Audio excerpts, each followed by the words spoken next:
কি এবার পাহাড়, সমুদ্র না জঙ্গল, ঘোরার মজা দ্বিগুণ হবে যদি থাকে মুখরোচক, আপনাদের সব সময় সফরসঙ্গী।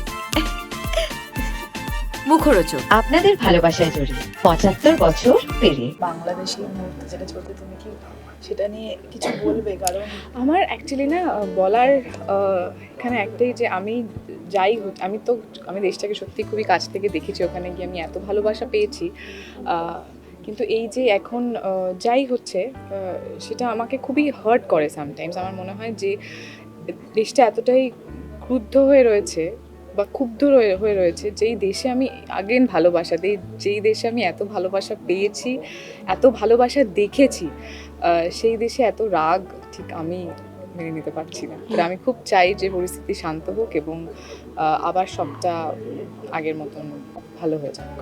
পরে কাজ করার কথা হলে সেটা কি একটু ভয় লাগবে? মানে যে পরিস্থিতি রয়েছে, যে অবস্থা রয়েছে। ভয় হয়তো পাবো না, কারণ আমি জানি যে এর পরে যখনই কোনো কাজ আসবে বা তারা না সবসময় আমি দেখেছি যে ওখানের প্রত্যেকটা মানুষ শিল্প এবং শিল্পীদেরকে খুবই সম্মান করেন। তো আমি জানি যে এর পরেও যখন কাজ আসবে তারা ওই শিল্পটাকে এবং ওই শিল্পীকে দুজনকেই সম্মান করবে।